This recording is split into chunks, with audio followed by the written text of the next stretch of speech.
உம்முடையது ராஜா.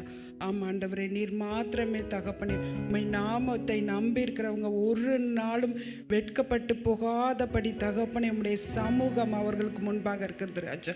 நன்றி தகப்பனே, நன்றி ஐயா. உம்மை ஸ்துதிக்கிறேன், சோத்தரிக்கிறேன் அப்பா. தகப்பனே, இந்த நாளில் கூட தகப்பனே, இந்த நேரத்தில் இந்த விமென்ஸ் சர்வீஸ்க்காக ஜெபிக்கும் போது தகப்பனே, என்னை மறைத்து ஒவ்வொரு வார்த்தையிலும் என்னை மறைத்து நீங்கள் வெளிப்படுங்க ராஜா. பரிசுத்த ஆவியானவரே தகப்பனே, என்னுடைய ஒவ்வொரு வார்த்தையிலும் நீங்கள் அசைவாடுங்க தகப்பனே. என்னுடைய வாயின் வார்த்தைகள் உம்முடையது ராஜா. ஆமாண்டவரே தகப்பனே, இந்த நேரத்தில் கூட ஜெபிக்கும் போது தகப்பனே, என்னை வெறுமையாக்கி உமது சமூகத்தில் தாழ்த்துகிற ராஜா. பாதப்படியில் வைக்கிறேன் தகப்பனே. தாழ்த்தணும் நம்மோது தகப்பனே. ஆமாண்டவரே, அன்பிலும் தகப்பனே, உதவி செய்வதிலும் தகப்பனே, மன்னிப்பதிலும் தகப்பனே, ஒவ்வொரு விட்டு கொடுத்தலும் தகப்பனே, ஒவ்வொருத்தரையும் தங்களை தாழ்த்தும்படியாய் தகப்பனே இந்த நேரத்தில் உமது சமூகத்தில் ஒப்பு கொடுத்து ஜெபிக்கிற ராஜா. ஆமாண்டவரே தகப்பனே, இந்த நேரத்தில் கூட தகப்பனே, இந்த நாளில் வர்ற வார்த்தைகளையும் ஆராதனையும் தகப்பனே முழுவதுமாய் உமது கருத்தில் உமது சமூகத்தில் ஒப்பு கொடுக்கிற ராஜா. அந்த வார்த்தையானது தகப்பனே ஏசையால சொல்லியிருக்க மாதிரி சமயத்துக்கேற்ற வார்த்தையாய் தகப்பனே விசாரிப்பதாகவும் ஆறுதல் செய்வதாக இருக்கட்டும் ராஜா.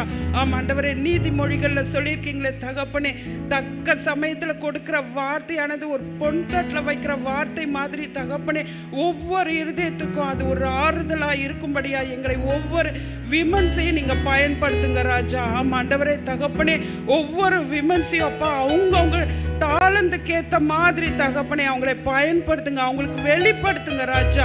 ஆமாண்டவரே தகப்பனே, ஆவியின் கனி கலாத்தியர்ல சொல்லியிருக்க மாதிரி 5:22 சொல்லிருக்க மாதிரி தகப்பனே, அந்த ஆவியின் கனியில தகப்பனே ஒவ்வொரு பெண்களும் வளர தகப்பனே நீங்க கிருபை செய்யுங்க ராஜா. வரத்திலும் தகப்பனே, அந்நிய பாஷையிலும் அபிஷேகத்திலும் அப்பா ஒவ்வொருத்தரும் வளரணும் அப்பா. இந்த நாளில் நடக்கிற ஆராதனையிலையும் தகப்பனே, வார்த்தையிலையும் தகப்பனே, ஒவ்வொரு காரியத்திலையும் நீங்க இடைப்படணும் ராஜா. யாரெல்லாம் தகப்பனை விடுதலை வேண்டி தகப்பனே கண்ணீரோடு வந்திருக்காங்களோ தகப்பனே, அவங்களுக்கெல்லாம் ஒரு பெரிய விடுதலை அறுவடை நாளா இருக்கும்படியாய் தகப்பனே. ஆமாண்டவரே, எங்களோட இருதயத்தை ஆராய்ந்து அறிந்திருக்கிற தேவன் அப்பா. உச்சந்தலை முதல் உள்ளங்கால் வரை ஒவ்வொரு பெண்களையும் உமது பாதப்படியில் வைக்கிற ராஜா. நீங்க பொறுப்பெடுத்துக்கோங்க, ஆசீர்வதிங்க, வழி நடத்துங்க. எல்லா துதி கன மகிமையா உமக்கு மாத்திரம் எடுக்கிற இயேசுவின் நாமத்தில் ஜெபிக்கிறேன் எங்கள் நல்ல பிதாவே, ஆமென். Praise the Lord. Amen. How many of you are happy to be in the presence of the Lord today? Amen. He has done so many wonderful things in our lives. Amen. There's so many things to be thankful for in God. Amen. There's 1,001 reasons to thank Him. Amen. Let's use all of that time and that praise and give Him all the honor and the glory. Psalms 100 says, "Make a joyful noise to the Lord, all the earth. Serve the Lord with gladness. Come into His presence with singing. Know that the Lord, He is God. It is He who made us, and we are His. We are His people and the sheep of His pasture. Enter His gates with thanksgiving and His courts with praise. Give thanks to Him, bless His name. For the Lord is good, His steadfast love endures forever, and His faithfulness to all generations." Amen, amen. Let's declare this and sing with a joyful heart, and let's praise Him in spirit and in truth.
We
worship you in spirit and in truth, அப்பா. முழு உள்ளத்தோடு ஆராதிப்பேன் அப்பா.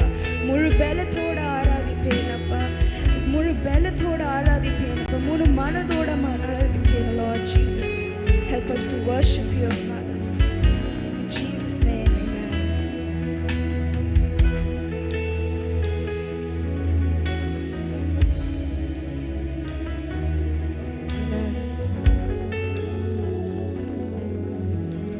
Amen. Philippians 2 says, from verse 9 to 11 says, therefore God has highly exalted him and bestowed on him the name that is above every name, and that at the name of Jesus every knee should bow, in heaven and on earth and under the earth, and every tongue will confess that Jesus Christ is Lord, to the glory of God the Father. Amen. Amen. Do you believe in the name of Jesus? Amen. Do you believe the name of Jesus has the authority to flee demons in the name of Jesus? Amen. Do you believe that the name of Jesus gives us power, gives us victory? Amen. And gives us healing in the name of Jesus. Amen. Let's claim that and sing it with authority.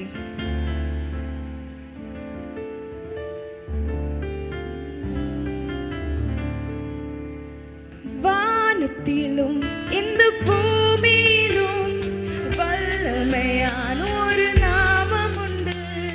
வானத்திலும் இந்த பூமியிலும் வல்லமையான ஒரு நாமம் உண்டு. மனுஷருக்குள்ளே வல்லமையான வேறொரு நாமம் இல்லை.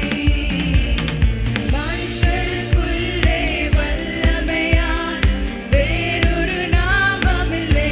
அவர் நாமம் இயேசு கிறிஸ்து. அவர் நாமம் இயேசு கிறிஸ்து. அவர் நாமம் இயேசு கிறிஸ்து. அவர் நாமம் இயேசு கிறிஸ்து. நாமத்தில் மன்னிப்பு உண்டு. அவர் நாமத்தில் ரட்சிப்பு உண்டு. அவர் நாமத்தில் மன்னிப்பு உண்டு. அவர் நாமத்தில் ரட்சிப்பு உண்டு. நாம் ரட்சிக்கப்படுவதற்கென்று வேறு நாமம் நமக்கில்லையே.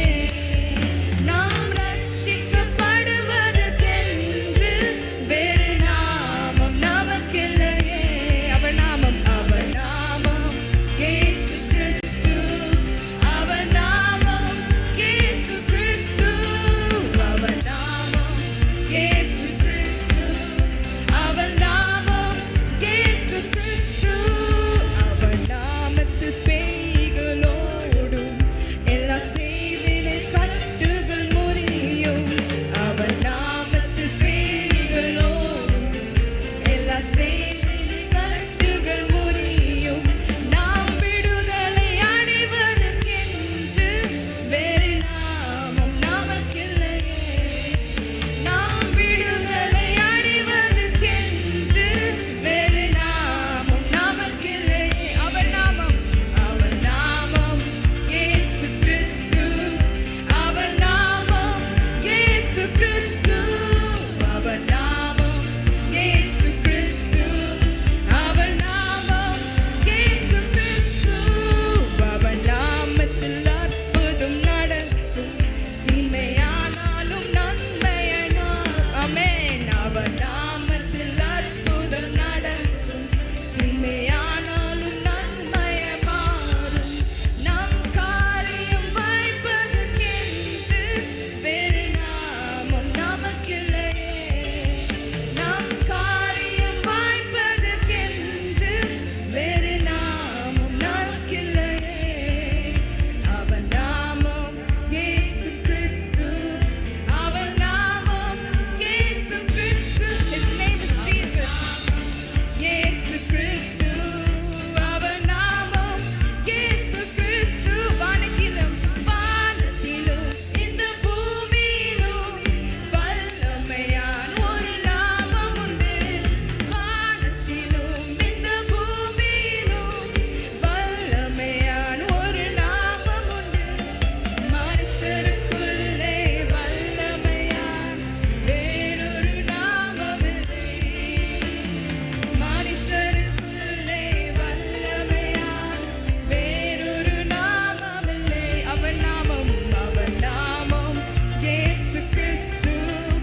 Amen. Hallelujah. Hallelujah. Let's give a clap offering to the Lord. Amen. There is victory in His name. Amen. Thank you, Jesus. Thank you, Jesus. You have helped us so far. Immattu mudivinerappa. Iniyum you will keep us safe. Thank you, Jesus. Thank you, Jesus. Thank you, Jesus. நேசரேயும் திரு பாதம் அமர்ந்தே நிம்மதி நிம்மதியே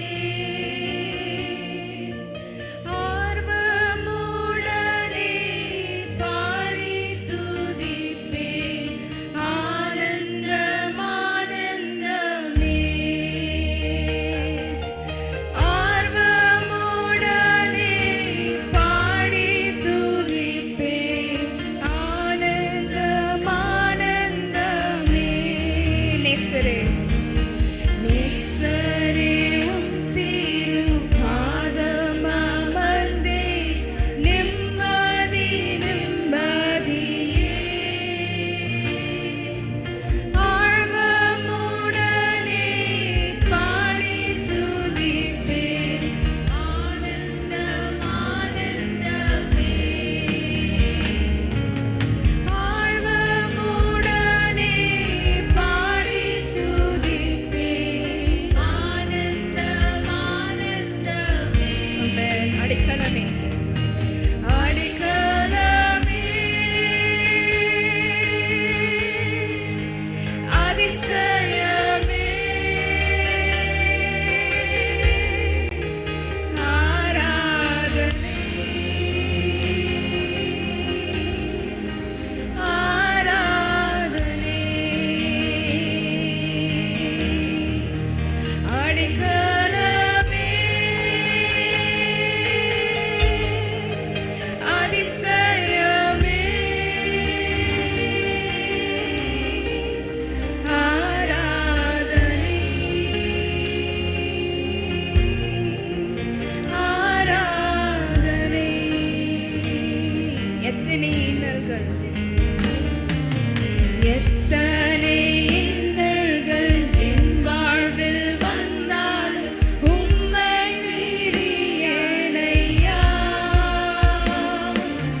ரத்தமே சிந்தி சாட்சியாய் வாழ்வேன் நிச்சயம் நிச்சயமே. எத்தனை இன்னல்கள் எத்தனை இன்னல்கள் என் வாழ்வில் வந்தால் உம்மை மீறியேனையா ரத்தமே ரத்தமே சிந்தி சாட்சியாய் வாழ்வேன் நிச்சயம் நிச்சயம். ரத்தமே சிந்தி ரத்தமே சிந்தி சாட்சியாய் வாழ்வேன் நிச்சயம் நிச்சயமே. அடைக்கலமே நல்லவரே ஆராதனை ஆராதனை. ரட்சகரே ரட்சகரே இயேசுநாதா ஆராதனை ஆராதனை.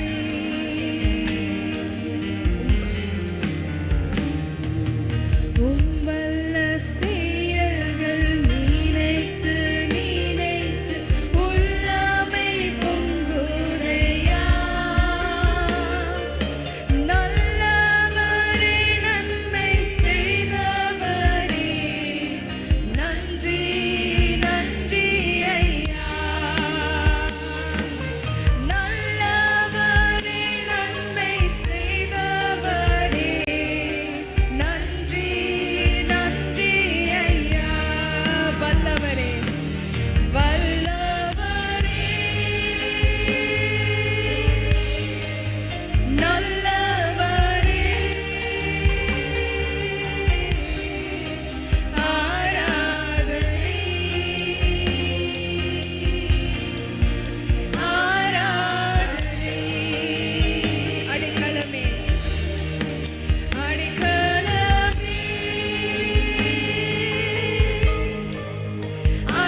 Let's all give a clap offering to the Lord.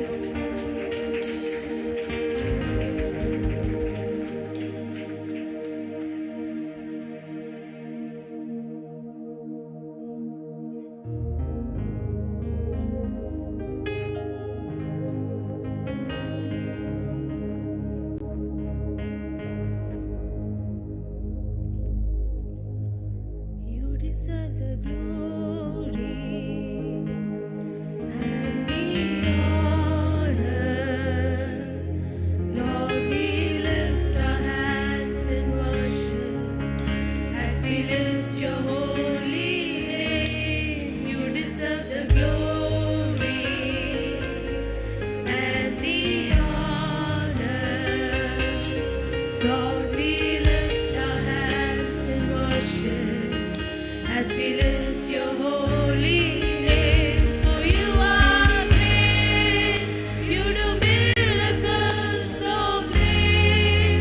There is no one else like you. There is no one else like you. For you are great, you do miracles so great. There is no one else like you. There is no one else like you. So the glory and the honor. Lord, we lift our hands in worship as we lift your holy name. You deserve the glory and the honor. Lord, we lift our hands in worship as we lift your holy name. For you are great, you do miracles so great. There is no one else like you. There is no one else like you. For you are great, you do miracles so great. There is no one else like you. There is no one else like you.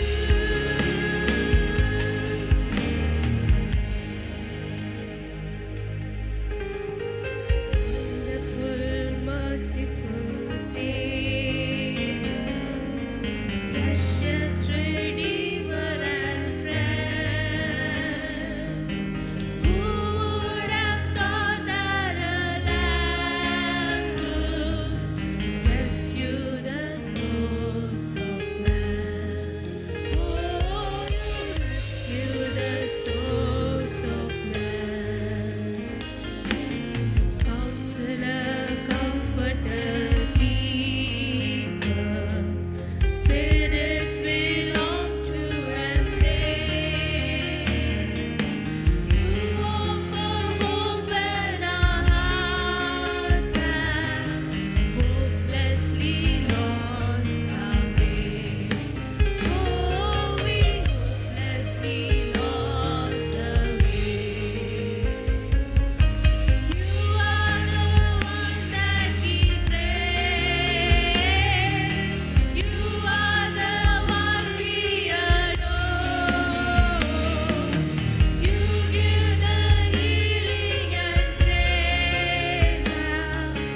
Our hearts always hunger for. Oh, hearts always hunger for. You are the one that we praise. You are the one we adore. You give the healing and grace. Our hearts always hunger for. Oh, our hearts always hunger for.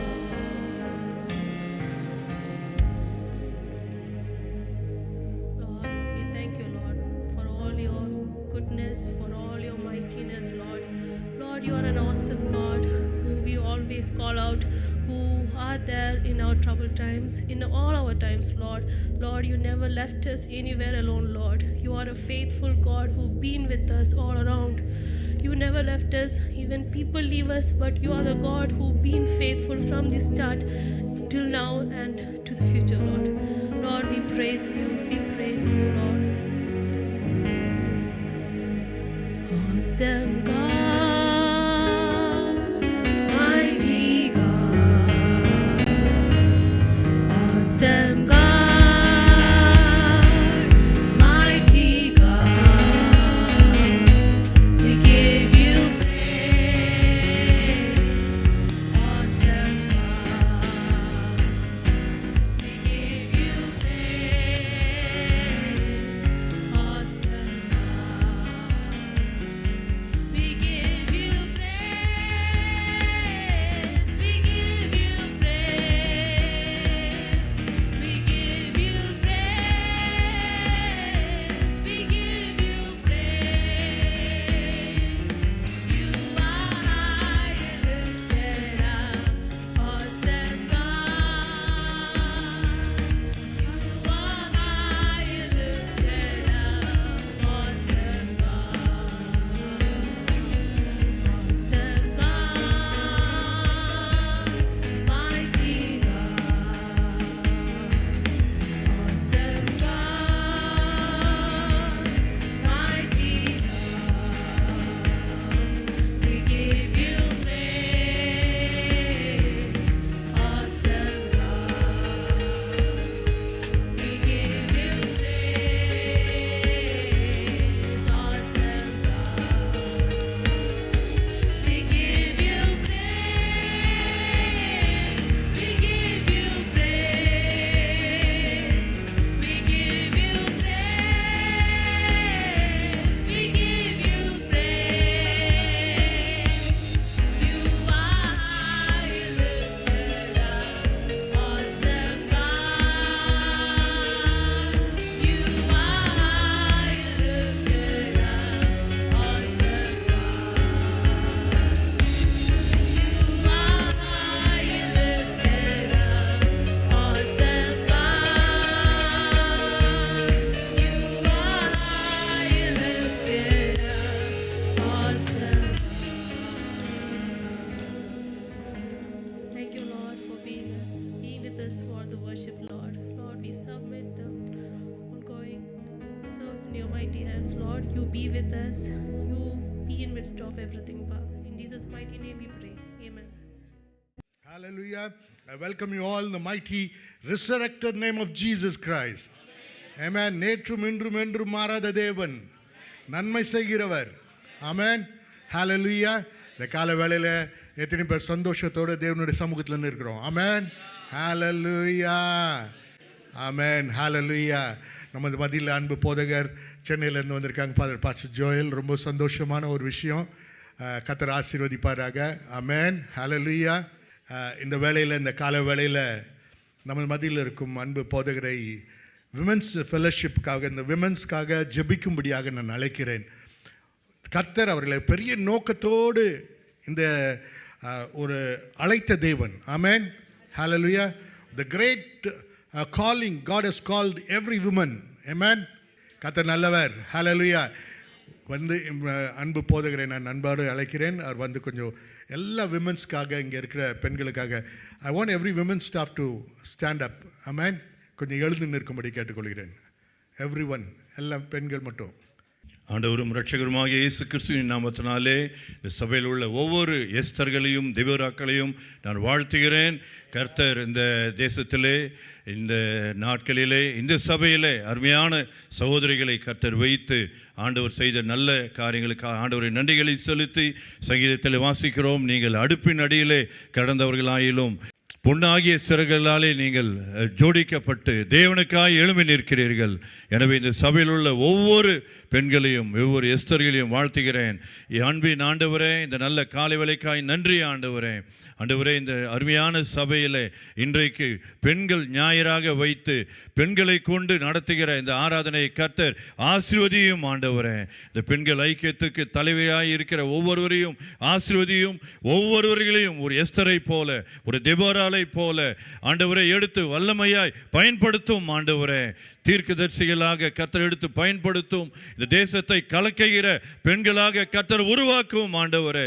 யார் யாருக்குள்ளாக என்னென்ன வரங்களை வைத்திருக்கிறீரோ, என்னென்ன தாளந்துகள் இருக்கிறதோ அத்தனை தாளந்துகளையும் இந்த சகோதரிகளை கொண்டு கர்த்தர் பயன்படுத்தும் ஆண்டவரே. அழைத்த ஒரு உண்மையுள்ள ஒரு நோக்கத்தோடு இந்த தேசத்திற்கு கொண்டு வந்து இந்த சபையில் வைத்து அருமையான போதகர் கீழே இருந்து செய்யப்படுகிற அனைத்து காரியங்களையும் ஆசீர்வதியும் ஆண்டவரே. ஆராதனை நடத்தின சகோதரிகளுக்காய் நன்றி. ஆராதனை பிரசனத்திலே தேவன் இவர்களை பயன்படுத்தி கொண்டு வருவதற்காய் நன்றி ஆண்டவரே. இதற்கு பிறகு இன்னும் அநேகர் எழும்ப கர்த்தர் கிருபைகளை செய்திருக்கும். அருமையான போதகருக்காக, குடும்பங்களுக்காக, சபை மூப்பர்களுக்காக ஜெபிக்கிறேன். கர்த்தர் சபையை ஆசீர்வதியும் ஆண்டவரே, ஆசீர்வதியும். நன்மையும் கிருபையும் தொடரட்டும். இயேசு கிறிஸ்துவின் மூலம் ஜெபிக்கிறேன் பிதாவே. ஆமேன், ஆமேன், ஆமேன். Thank you, Pastor. God bless you. Amen. உட்காருவோமாக. ஹalleluya. நேராக தேவனுடைய வார்த்தைக்கு செல்வோம். இன்று கர்த்தர் என்னோட பேசி போற தாகத்தோடு இருக்கணும். Amen. Hallelujah. Hallelujah. தேவ செய்திக்கு செல்வோம். Amen.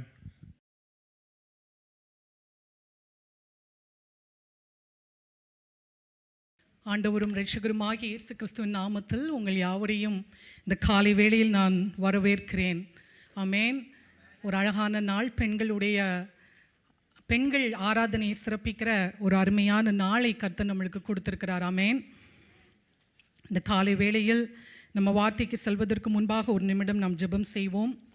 எங்களை அதிகமாய் நேசிக்கிற நல்ல தகப்பனே, இந்த அருமையான நாளை நீர் காண செய்த கிருபைக்காக நன்றி, கொடுத்த ஜீவனுக்காக நன்றி, பலனிற்காக நன்றி அப்பா.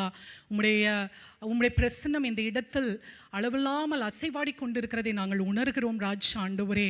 எங்கள் உள்ளத்தில் நீ நிறைந்திருக்கிற கிருபைக்காக நன்றி. இந்த வார்த்தையை கேட்கிற ஒவ்வொரு பிள்ளைகளுடைய இருதயத்திலும் ஆண்டவரே ஒரு மனமாற்றத்தை நீர் உண்டு பண்ணும்படிக்காக ஜெபிக்கிறேன் அப்பா. எல்லாவற்றையும் தாழ்த்தி உம்முடைய கருத்தில் ஒப்புக் கொடுக்கிறேன். இயேசு கிறிஸ்துவின் நாமத்தில் ஜெபிக்கிறேன் எங்கள் நல்ல பிதாவே. ஆமென். நம்ம எல்லாருக்கும் தெரிந்திருக்கிறபடி நம்ம சபையில் ஒவ்வொரு வாரமும் ஒவ்வொரு புக்ஸை புதிய ஏற்பாடிலிருந்து ஒவ்வொரு நிருபங்களை நம்ம தியானித்து கொண்டிருக்கிறோம். We all are aware that every week we take one book from the New Testament and we study it thoroughly. கர்த்தருடைய கிருபையினால நான் 1 தீமோத்தி 2 தீமோத்தி தீத்துனுடைய புஸ்தகத்தை முடிக்க கர்த்தர் கிருபை செய்தார்.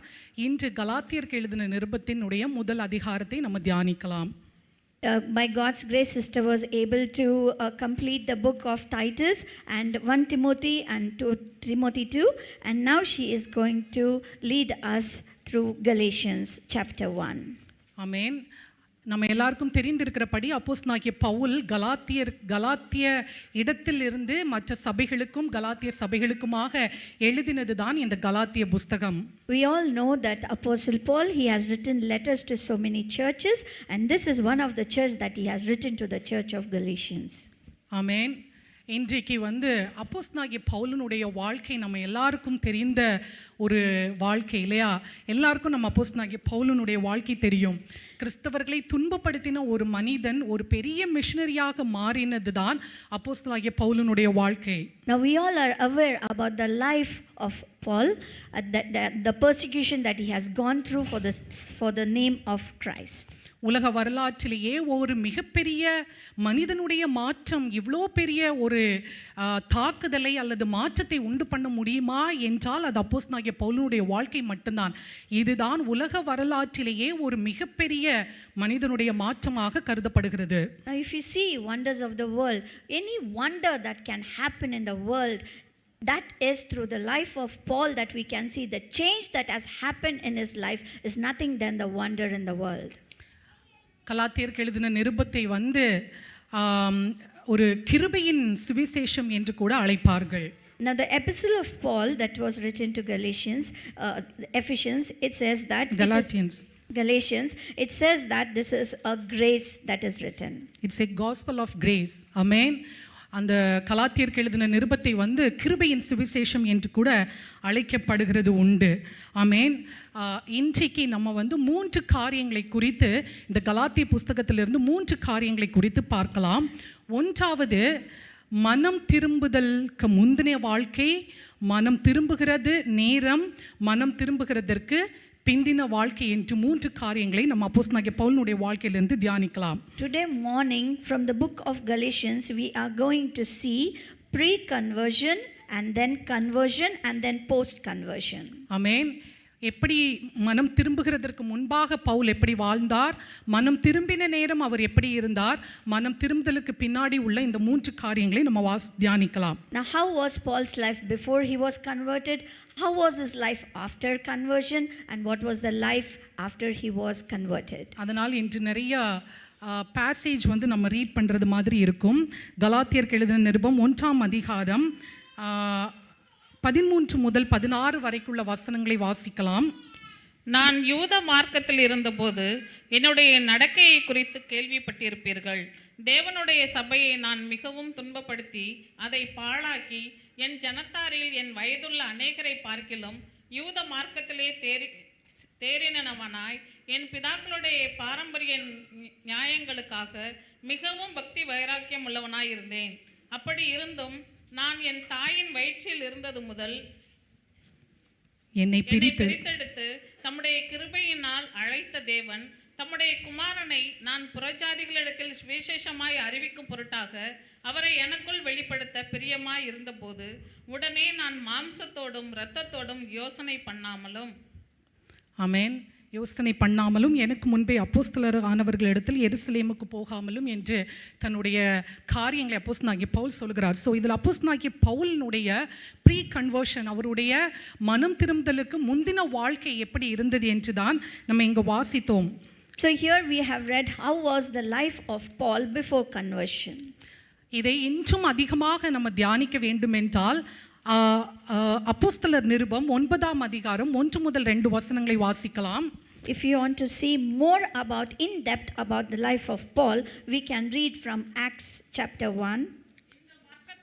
இந்த மார்க்கத்தாராகிய புருஷராய் ஆகிலும் ஸ்திரீகளை ஆகிலும் தான் கண்டுபிடித்தால் அவர்களை கட்டி எருசலேமுக்கு கொண்டு வரும்படி தமஸ்குவில் உள்ள ஜெப ஆலயங்களுக்கு நிருபங்களை கேட்டு வாங்கினான். அவன் பிரயாணமாய் போய் இல்லை 1-2 மட்டும்தான். நம்ம இப்போ ப்ரீ கன்வர்ஷன் அவருடைய முந்தின வாழ்க்கையை மட்டும் தியானிக்கிறோம். ஸோ இதில் என்ன சொல்கிறதுனா, சவுல் என்பவன் இன்னும் கர்த்தருடைய சீஷரை பயமுறுத்தி கொலை செய்யும்படிக்கு சீரி பிரதான ஆசாரியர்களிடத்தில் போய் இந்த மார்க்கத்தாராகிய புருஷர்களை ஸ்திரீகளை நீங்கள் யாராவது கண்டுபிடித்தீங்கன்னா அவங்களை கொலை செய்ய வேண்டும் என்று ஒரு ஏன் அப்படி அப்போஸ்தலனாகிய பவுல் கிறிஸ்தவர்களை கொலை செய்ய வேண்டும் என்று இருந்தார்னா, அவர் யூத மார்க்கத்தில் இருந்தனால, யூத மதத்தில் வந்து தேறினவனாக இருந்தனால ரொம்ப பக்தி வைராக்கியம் உள்ளவராக அவர் காணப்பட்டார். Now in the book of Acts chapter 1 verses 1 and 2 we see that before conversion Paul was a jealous person for his religion because he belonged to he was a Jew, so he wanted to persecute all the Christian men, women, everybody, and he wanted to capture them and kill them. அப்போஸ்தலர் நிருபம் 22ஆம் அதிகாரம் 3 முதல் 5 வரைக்குள்ள வசனங்களை வாசிக்கும் பொழுது அவர் சொல்லுகிறார், நான் யூதன், சிலிசியா நாட்டில் உள்ள தர்சு பட்டணத்திலே பிறந்து இந்த நகரத்திலே கமாலியலின் பாதத்தருகே வளர்ந்து முன்னோர்களுடைய வேத பிரமாணத்தின்படியே திட்டமாய் போதிக்கப்பட்டு இன்றைய தினம் நீங்கள் எல்லாரும் தேவனை குறித்து வைராக்கியம் உள்ளவர்களாய் இருக்கிறது போல நானும் வைராக்கியம் உள்ளவனாய் இருந்தேன். நான் இந்த மார்க்கத்தாராகிய புருஷரையும் ஸ்திரீகளையும் கட்டி சிறைச்சாலைகளில் ஒப்புவித்து மரண பரியந்தம் அவர்களை நான் துன்பப்படுத்தினேன். அதற்கு பிரதான ஆசாரியரும் மூப்பரும் யாவரும் சாட்சி கொடுப்பார்கள் என்று. ஆமென். அவன் வந்து ஒரு யூதன், கமாலியல் என்கிற ஒரு தேறினவர்கிட்ட அவருடைய பாதத்திலிருந்து காரியங்களை கற்றுக்கொண்டவன். விசேஷமாய் கிறிஸ்தவர்களை வந்து தேவனை தூஷிக்கும்படிக்காக வற்புறுத்தின ஒருத்தன், கொலை செய்யும்படிக்காக சீறி பாய்ந்த ஒருவன். அப்படிதான் அப்போஸ்தலனாகிய பவுலுடைய முந்தின வாழ்க்கை இருந்தது. Now here we see Apostle Paul, he was a Jew, and under the leadership of Gamaliel, he was he learned how to persecute Christians, how to kill them, what exactly the plans that he wanted to do so that he can destroy all the Christians, including men, women, children too. ஆமென். இதில் எல்லாவற்றிலும் என்னன்னா அவனுக்கு எப்பவுமே கிறிஸ்தவர்களை தேவனுக்கு விரோதமாக தூஷிக்க சொல்லி வற்புறுத்துகிறது அவனுடைய பழக்கமாக இருந்தது. So always that was his habit, to curse, to persecute, to cause problem to cause problem to all the Christian and blasphemy. ஆமென். அப்போஸ்தலர் 26வது அதிகாரத்தில் 9 முதல் 11 வரைக்கும் உள்ள வசனங்களை வாசியுங்கள். அப்போஸ்தலர் 26 9 முதல் 11. அப்போஸ்தலர் 26 9 முதல் 11 வரை. முன்னே நானும் நசரேனாகிய இயேசுவின் நாமத்திற்கு விரோதமாய் அநேக காரியங்களை நடப்பிக்க வேண்டும் என்று நினைத்திருந்தேன். அப்படியே நான் எருசலேமிலும் செய்தேன். நான் பிரதான ஆசாரியர்களிடத்தில் அதிகாரம் பெற்று பரிசுத்தவான்களில் அநேகரை சிறைச்சாலைகளில் அடைத்தேன். அவர்கள் கொலை செய்யப்படுகையில் நானும் சம்மதித்திருந்தேன். சகல ஜப ஆலயங்களிலும் நான் அவர்களை அநேகம் தரம் தண்டித்து தேவ தூஷண சொல்ல கட்டாயப்படுத்தினேன். அவர்கள் பேரில் மூர்க்க வெறி கொண்டவனாய் அந்நிய பட்டணங்கள் வரைக்கும் அவர்களை துன்பப்படுத்தினேன். ஆமென். இப்படிப்பட்ட ஒரு வாழ்க்கை தான் அப்போஸ்தலனாகிய பவுலினுடைய முந்தின வாழ்க்கை. தேவ தூஷணம் சொல்ல கட்டாயப்படுத்தி, கிறிஸ்தவர்களை துன்பப்படுத்தி, கிறிஸ்தவர்களை கொலை செய்யும்படிக்கு வகை தேடி, கிறிஸ்தவர்களை சிறைச்சாலையில் அடைக்கும்படிக்கு ரொம்ப ஒரு மூர்க்க வெறி கொண்டவனாக வாழ்ந்தவன் தான் அப்போஸ்தலனாகிய Pavul. Now in this verse we see that Apostle Paul, he was obsessed with the nature where he planned the ways to persecute Christians, to torment them and to blasphemy, and that was his only aim and goal in life. இப்படி இருக்கிற வேளையில் தான் அப்போஸ்தலனாகிய பவுல் நிருபங்களை வாங்கி கொண்டு தமஸ்குவுக்கு போற வழியில ஆண்டவராகிய இயேசு கிறிஸ்து அவனை சந்திக்கிற அந்த கதைகள் நம்மளுக்கு எல்லாருக்கும் நன்றாக தெரியும். Now when his life was going forward in this way, we all know he collected letters so that he can persecute Christians in Damascus, and when he was on the way to Damascus, Jesus Christ visited him, and then from there the change happened. அவன் என்ன சொல்லுகிறான் என்றால் கலாத்தியருக்கு எழுதின நிருபம் 1ஆம் அதிகாரம் 15வது வசனத்தில் அவர் சொல்லுகிறார், அப்படி இருந்தும் இப்படியெல்லாம் நான் இருந்தேன், அப்படி இருந்தும் நான் என் தாயின் வயிற்றில் இருந்தது முதல் என்னை பிரித்தெடுத்து தம்முடைய கிருபையினால் அழைத்த தேவன். ஆமென், ஹல்லேலூயா. இப்படியெல்லாம் என்னுடைய வாழ்க்கையில் இருந்தது, ஆனால் என் தாயின் வயிற்றில் நான் இருந்தது போலே அவர் என்னை பிரித்தெடுத்து அவருடைய கிருபையினால் என்னை அழைத்த தேவன் என்று அப்போஸ்தலனாகிய பவுல் சொல்லுகிறார். So here in book of Galatians he says that this was my life, this was the horrible life that I was leading, but God out of his grace he chose me from my mother's womb and he anointed me for this particular day. எப்படியாக அப்போஸ்தலனாகிய பவுல் சந்திக்கப்பட்டான் என்று ஒரு வசனத்தை நம்ம பார்க்கலாம். அப்போஸ்தலர் 26ஆம் அதிகாரத்தினுடைய 13ஆம் வசனத்தில் சொல்லுகிறது, மத்தியான வேளையில் ராஜாவே, நான் வழியிலே சூரியனுடைய பிரகாசத்திலும் அதிகமான ஒளி வானத்தில் இருந்து என்னையும் என்னுடைய கூட பிரயாணம் பண்ணினவர்களையும் சுற்றி பிரகாசிக்க கண்டேன்.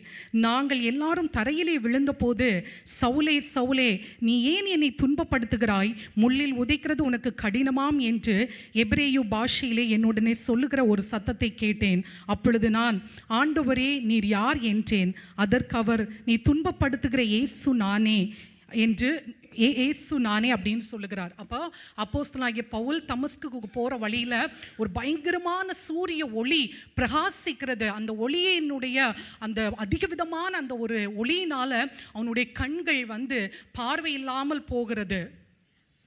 Here we see that on his way to Damascus, when Paul was going, suddenly in the midday the sun became brighter than the normal way. It became very brighter. Because of that brightness, he just closed his eyes. இல்ல, blind ஆயிட்டான். He became blind. அவன் பார்வை இல்லாதவனாக ஆகிறான். அப்பொழுது அவனுக்கு உள்ளாடி ஒரு திகில் உண்டாகிறது. அவன் கேட்கிறான், ஆண்டவரே நீர் யார் என்று அப்படி கேட்கிறான். So he became blind. Now in his blindness, because he's not able to see anything, he's asking, Lord, who are you?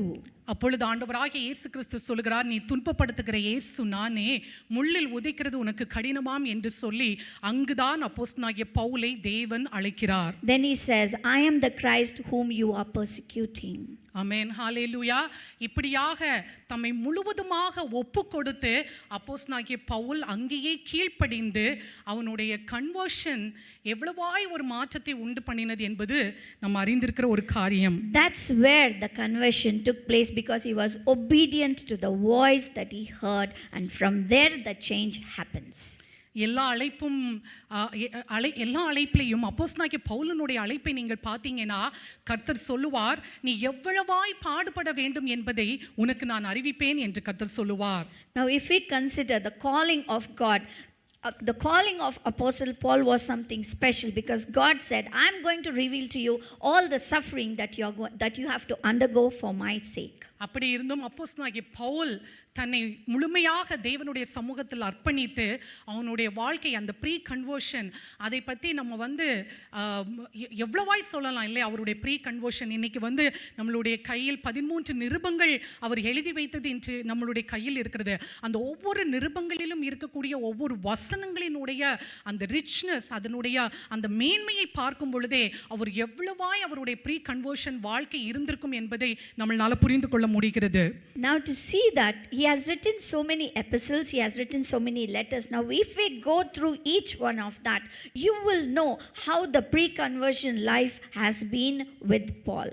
இந்த 3 விஷயத்திலிருந்து, அதாவது மனம் திரும்புதலுக்கு முந்தின வாழ்க்கை, மனம் திரும்புகிற போது, மனம் திரும்பினதற்கு பிந்தின வாழ்க்கை, இந்த 3 காரியங்களிலிருந்து இன்னும் ஒரு 3 காரியங்களை நம்ம கற்றுக்கொள்ளலாம். முதலாவதாக, மனம் திரும்புதல் என்பது தேவனுடைய கிருபை. அதை நம்ம எல்லாரும் புரிந்து கொள்ள வேண்டும். மனம் திரும்புகிறது நம்ம சுயமா நம்மளாவே நம்ம செயல்படுத்த விரும்ப வேண்டும் என்று நினைக்கும் பொழுது அது சில வேளை தோல்வியாய் நடக்கும். மனம் திரும்புதல் என்பது நிச்சயமாக தேவனுடைய கிருபை மட்டுமே. Now if we see the pre-conversion, the conversion and the post-conversion, another 3 points we are going to see. From that, the first point is change of heart. Changing of heart by our own nature or by our own capacity, it is not possible. It is utter grace of God that we will be changed. அந்த தேவன் ஒரு அப்போஸ்தலனாகிய பவுல் சொல்கிறார், அப்படி இருந்தும் நான் என் தாயின் வயிற்றில் இருந்தது முதலே தேவன் என்னை தெரிந்து கொண்டார் என்று. அது அப்போஸ்தலனாகிய பவுலுடைய வாழ்க்கையில் தேவனுடைய திட்டமாக இருந்தது. ஆமென், ஹalleluya. Now here Apostle Paul says that I was persecuting Christians, I was such a horrible person, but even though God has chosen me from my mother's womb and I was ordained for this and I have become a changed person. அது தேவனுடைய திட்டமாக இருந்தது. That was God's plan. ஆனால் அப்போஸ்தலனாகிய பவுலுடைய வாழ்க்கையில எங்கேயுமே அவனுடைய மனம் திரும்புகிற முந்தின வாழ்க்கை வரைக்கும் அவனுக்கு எங்கேயுமே இப்படி ஒரு திட்டம் என் மேல இருக்குதுன்னு அவனுக்கு தெரிந்திருக்கிறதுக்கு வாய்ப்பே இல்லை. ஆமென். Paul was not aware that this was God's plan before he met Jesus and before he was in the nature of tormenting Christians. ஆனால் தேவனுடைய சித்தம் ஒரு மனிதனுடைய வாழ்க்கையில் அவர் எப்பொழுது நிறைவேற்ற வேண்டும் என்று தீர்மானித்திருக்கிறாரோ அப்ப நீங்க எங்கதான் இருந்தாலும் நிச்சயமாய் நம்மளை அழைத்து கொண்டு அவருடைய சித்தத்தை அவர் நிறைவேற்ற வல்லமை உள்ள தேவனாக இருக்கிறார். ஆமென். Now God, if he has plan for you, a special plan for you, no matter wherever you are, no matter in whatever situation you are, no matter what your life is, in that appointed time he is going to choose you and he is going to change your life. நம்ம ஒவ்வொருத்தரும் நம்மளுடைய வாழ்க்கையில நமக்கு பலவிதமான ஒரு எண்ணங்கள் இருக்கலாம். நம்ம இந்த நேரத்தில் இந்த சபையில் உட்கார்ந்து இருக்கிறதற்கு பலவிதமான எண்ணங்கள் இருக்கலாம். ஒருவேளை என்னுடைய வாழ்க்கையிலிருந்து நான் சொல்கிறேன், நான் நெல்சனை கல்யாணம் பண்ணினதுனால, இந்த துபாய் தேசத்திற்கு வந்ததுனால, நெல்சன் இந்த சபையில் இருந்ததுனால, நான் இங்கே வந்ததுனால நான் தேவனை தெரிந்து கொண்டேன் என்று நான் நினைக்கலாம். ஆனால் அப்படி இல்லை. இப்படி ஒவ்வொருத்தரும் நீங்கள் உங்களுடைய வாழ்க்கையில ஒரு காரியம் இப்படிதான் ஆகிறது என்று நினைக்கலாம். அது அப்படி அல்ல. தேவன் நம்மை தாயின் கருவிலே இருக்கும் பொழுதே நம்மளை தெரிந்து கொண்ட அவருடைய திட்டம் சித்தமாக மாறினதுனால தான் நம்ம எல்லாரும் இங்க உட்கார்ந்து இருக்கிறோம். ஆமென், ஹalleluya. Now here we can think that I'm going to do this, I'm going to plan this, my life is going to be, we will have our own plans. Now for example, sister has given a nice example. She says that she has been married to brother Nelson and he because of him she has come to this church, and because of that she is here. This is what she is thinking, but actually that was the முன்னாடி அப்படி நினைத்திருந்தேன். Before that she was thinking, but now this is God's plan, so that has been fulfilled. Amen, hallelujah. So மனம் திரும்புகிற ஒரு வாழ்க்கை என்பது தேவனுடைய திட்டம், தேவனுடைய கிருபையினால மட்டும்தான் அது நடக்கும். எபேசியருக்கு எழுதின நிருபம் 2ஆம் அதிகாரம் 1 முதல் 5 வரைக்குள்ள வசனங்கள் சொல்கிறது, அக்கிரமங்களினாலும் பாவங்களினாலும் மரித்தவர்களாய் இருந்த உங்களை உயிர்ப்பித்தார்.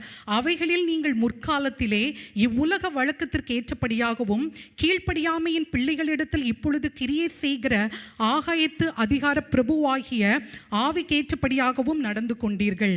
அவர்களுக்குள்ளே நாம் எல்லாரும் முற்காலத்திலே நமது மாம்ச இச்சையின்படியே நடந்து நமது மாம்சமும் மனசும் விரும்பினவைகளை செய்து ஸ்வாவத்தினாலே மற்றவர்களைப் போல கோபாக்கினியின் பிள்ளைகளாய் இருந்தோம். தேவனோ இரக்கத்தில் ஐஸ்வர்யம் உள்ளவராய் நம்மில் அன்பு கூர்ந்த தம்முடைய மிகுந்த அன்பினாலே அக்கிரமங்களில் மரித்தவர்களாய் இருந்த நம்மை கிறிஸ்துவினு கூட உயிர்ப்பித்தார். கிருபையினாலே ரட்சிக்கப்பட்டீர்கள் என்று. ஆமென், ஹalleluya. ஸோ நம்மளுடைய கடந்த கால வாழ்க்கையில பல பாவங்கள் இருந்திருக்கலாம், ஆனால் நம்மளுடைய அழைப்பு தேவனுடைய கிருபை என்பதுதான் நம்ம புரிந்து கொள்ள வேண்டும். Now, if we check our life, if we go back and just give a thought of how our life was, we were disobedient, running behind, lustful desires. Our life was totally against the will of God, against the love of God. But God, out of His own grace, He has saved us, and now we are totally a changed person. அப்போஸ்தலனாகிய பவுலினுடைய எல்லா நிருபங்களிலும் பார்த்தீங்கன்னா அவர் சொல்லுவார், அவருடைய பலத்த சத்துவத்தினாலேயும் அவருடைய கிருபையினாலும் தான் நான் ஒரு ஊழியக்காரனாக நான் இருக்கிறேன் என்று. Now Apostle Paul is saying it's only because of the strength of God, it's only because of His grace that I am a servant of God. ஆமென், ஹalleluya. நம்மளுடைய வாழ்க்கையில் நம்ம கூட நிறைய பேர் பயணிப்பார்கள். அப்போஸ்தலனாகிய பவுலினுடைய தமஸ்குவுக்கு போற வழியில் அவர் கூட நிறைய பேர் பயணித்தார்கள். ஆனால் வசனம் சொல்லுகிறது, அந்த ஒளியை வந்து எல்லாரும் பார்த்தார்கள், ஆனா அந்த வார்த்தை அவருக்கு மட்டும் கேட்டது, ஆனா மற்றவர்களுக்கு அந்த வார்த்தை வந்து கேட்கப்படவில்லை என்று 26ஆம் அதிகாரத்தில் அவர் எழுதியிருப்பார். அப்போ அந்த வார்த்தை வந்து இவருக்கு மட்டும்தான் கேட்குது எபிரேய பாஷையிலே, இவருக்கு வந்து அந்த வார்த்தை புரிகிறது. நம்மளுடைய வாழ்க்கையிலும் நம்ம கூட நிறைய பேர் பயணிப்பார்கள், ஆனால் அழைப்பு நம்ம கிட்ட இருக்கும் பொழுது அந்த வார்த்தையை நம்மளை கேட்க தேவன் நிச்சயம் உதவி செய்வார். ஆமென். அப்படி பல பேர் அந்த வார்த்தையை தேவன் கொடுத்த வார்த்தையை நம்ம கேட்டதுனால தான் நம்ம இந்த இடத்துல உட்கார்ந்து கொண்டிருக்கிறோம். Now if we see, there will be many people traveling along with us. In the same way, with Paul also, there was a group of people, soldiers, who were traveling with him. But only Paul was able to hear the voice of God. So God spoke to him in Hebrew language and he was able to hear. In the same way, even though people are there around you, only you can hear the voice of God because He has chosen you. ஆமென். அது தேவனுடைய கிருபை. அந்த கிருபையின் ஐஸ்வர்யம் நம்ம மேல் அளவில்லாமல் இருந்ததுனால தான் நம்ம எல்லாரும் இங்க உட்கார்ந்து கொண்டிருக்கிறோம். ஆமென், ஹalleluya. That is the richness of grace. Because of God being so rich in His grace, we are here seated. So முதலாவதாக ஒரு மனம் மாறுதல் என்பது தேவனுடைய கிருபை என்பதை நாம் புரிந்து கொள்ள வேண்டும். ரெண்டாவதாக மனம் மாறுகிற இந்த வாழ்க்கை வந்து ரொம்ப இன்வர்டாக இருக்க வேண்டும், உள்ளார்ந்த ஒரு மாற்றமாக இருக்க வேண்டும். அது வந்து ஒரு எமோஷ்னலாகவோ இல்லை மற்றவர்களினுடைய வற்புறுத்தல் பண்ணுகிறதுனாலேயோ இல்லை அவுட்வேர்டாக இருக்கக்கூடாது. மனம் மாறுதல் என்பது இன்வர்ட், ஒரு உள்ளார்ந்த உங்களுடைய இருதயம் புதிதாக்கப்பட வேண்டும், நம்மளுடைய வாழ்க்கையே மாற வேண்டும் என்பதுதான் ஒரு மனம் மாறுதலுக்குடைய உண்மையான அடையாளம். Now what is change of heart? Change of heart is not something that happens externally, not something that happens because somebody is compelling you, but it should happen inward. So when something changes inward, we will definitely be a changed person. அப்போஸ்தலனாகிய பவுல் வந்து அந்த 3 நாள் அவன் வந்து பார்வை இல்லாதவனாக இருக்கும் பொழுது 3 நாள் அவன் தேவன் கூட இடைப்பட்டு கொண்டே இருந்தான். ஆமென். தேவன் பல காரியங்களை அப்போஸ்தலனாகிய பவுலுக்கு அந்த 3 நாட்கள் தரிசனத்தில் பல காரியங்களை அவர் காண்பித்து கொண்டே இருந்தார். Now when Paul was blind for 3 days, he was having an intimate relationship with God. God was going on speaking to him through visions, through dreams. He was going on in being connected connection, he was having a connection with Paul. அந்த உள்ளார்ந்த இருதயத்திலே அப்போஸ்தலனாகிய பவுலுக்கு ஏற்பட்ட அந்த மாற்றம் வந்து அவனுடைய மொத்த பெர்ஸ்பெக்டிவும் வந்து அப்படியாகவே மாறினது. ஒரு யூதனாய் இருந்து துன்பப்படுத்த வேண்டும் என்று நினைத்தவன் கிறிஸ்துதான் மெஸ்ஸியா என்று தன்னை அர்ப்பணித்து தேவனை பிரசங்கிக்கிற ஒரு மனிதனாக அவர் மாறுகிறார். Now because of this conversation or because of this visitation of Jesus in Paul's life, he totally became a changed person. So he offered himself to be persecuted for Christ, but before his life was totally a different one. So that inward change that has happened is what we see about Paul's life. அது மட்டுமல்லாமல் அவன் பார்வை அடைந்த பிறகு பார்த்தீங்கன்னா அவன் 3 வருஷம் Arabia தேசத்துல போய் தமஸ்குவுக்கு திரும்பி வந்ததாக வசனங்கள் சொல்லுகிறது. இந்த 3 வருஷம் கூட இந்த வனாந்தரத்தில் வந்து அவன் வந்து அந்த தேவனோடு அவன் கூட இருந்து பல காரியங்களை நீங்க எல்லா நிருபங்களையும் வாசிக்கும் பொழுது இந்த நிருபத்தினுடைய ஒவ்வொரு வசனத்தினுடைய ஆழம் அவன் எங்கிருந்து பெற்றுக்கொண்டான் என்றால் அந்த 3 வருடம் தேவனோடு தனித்திருந்து தேவன் கொடுத்த தரிசனங்களை அவன் எழுதினதாக. ஆமென், ஹalleluya. Now if we see, after his sight was restored for 3 years, he was in Arabia, then he was visiting Damascus and coming back, and during this journey he was totally with God, knowing what God is, knowing what God's plan is. So totally was connected with God, lost in the love of God.